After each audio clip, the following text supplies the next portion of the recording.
Reform leader said, what did he say about JLR? He said JLR deserves to go bust. Shame on him. Labour is striking deals in the national interest. Yesterday, we learned that unemployment is up 10% since the election. Why does the Prime Minister think unemployment is rising on his watch? Mr. Speaker, can I pay tribute to Roy Stone as well and the service that was given us in various capacities. Can I thank her for her words about the attacks on me and my family and the kind messages from many others in the last few days. She did actually message me pretty well straight away, and I really do appreciate that, and she's absolutely right that this is an attack on all of us, on democracy and the values that we stand for. Mr. Speaker, she comes here every week to talk the country down. We've got 200,000 new jobs, record investment, 4 interest rates cut. Contrast that to the disastrous Liz Truss mini-budget, inflation through the roof, and a £22 billion black hole.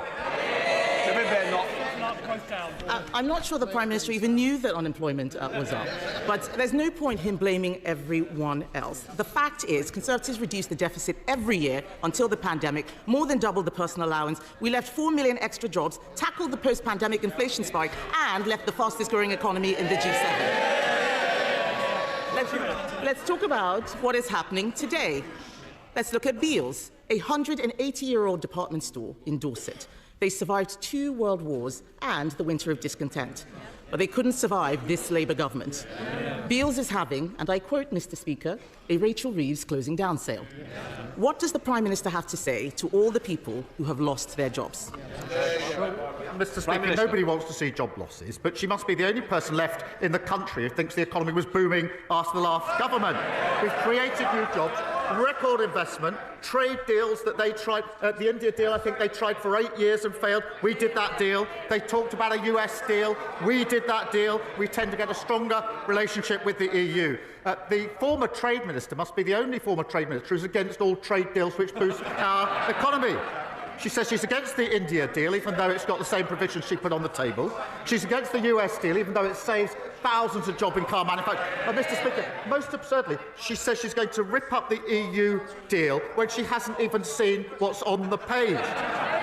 They're reduced to a brain rot.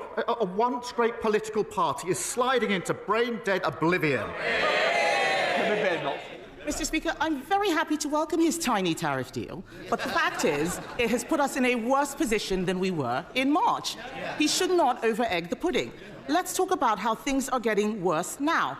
In every month of this year, household names like Sainsbury's, Tesco, Asda and Santander have cut staff.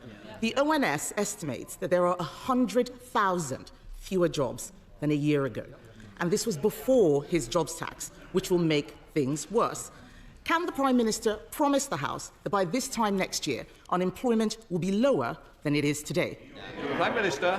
Mr. Speaker, I think she just said a tiny tariff deal. Can I suggest that she gets the train to Solihull, 2 hours, goes to speak to the workforce at JLR, their families and their communities, to tell them she would rip up the deal that protects their jobs? And when she's done that, she might travel across to Scunthorpe and tell the steelworkers there she's going to rip up the deal that saves their jobs. And then if she's got time, go up to Scotland and talk to the whisky distilleries. Tell them she'd rip up the deal that's creating 1,200 jobs for them, boosting their exports, and then come back here next week and tell us what reaction she got. I didn't hear a promise to get unemployment down, and that's because he knows things are going to get worse. And this goes wider than businesses. Last week, I met staff and patients at Farley Hospice. They do fantastic work, but they need to find an additional £250,000 to pay the jobs tax. How does he suggest Farley Hospice, a charity which relies on donations, pays for his tax hike? Prime Minister. Mr. Speaker, we have provided £100 million boosting for the sector, and Children and Young Person Hospitals received £26 million funding this year. But, Mr. Speaker, she turns up every week to cart from the sidelines. But what she doesn't do, she moans about what we had to do in the budget to stabilise the economy, but she hasn't got the courage to stand there and say that she would reverse the next decisions that we take. And I know why. It's because she doesn't want to say she's against the £26 billion investment in our NHS. She doesn't want to say she's against the £1.2 billion more for our police. She doesn't want to say she's against the £3.2 billion more for our schools. All the time she doesn't have the courage of her convictions. It shows that her criticism is totally confected. Mr. Speaker, I can't believe the Prime Minister is still using this figure. We had this very conversation at the dispatch box. He knows it is just capital spending. It's either he's not paying attention or he is saying things to disguise what is going on. That money will not pay for the jobs tax. He knows that, and the hospices know it too. And the other people who know that things are getting worse are the 5 leading business groups in the UK. They say that his so-called employment rights bill will be deeply damaging to growth. Does the Prime Minister accept that they are right, or does he believe that he knows better than business?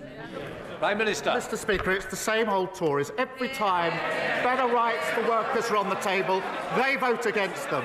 Respect and dignity and protection at work are good for workers, good for the economy and good for growth. Badenoch. Mr. Speaker, the Prime Minister needs to listen to business. You cannot have employment rights without employment.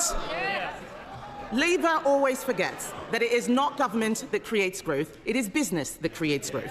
And businesses are closing, and they are blaming him and his Chancellor. There are 100,000 fewer jobs, Mr. Speaker. Hospices, charities, nurseries, they are facing bills from the jobs tax that they cannot afford.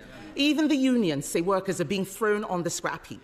And all of this before his unemployment bill makes hiring even more expensive.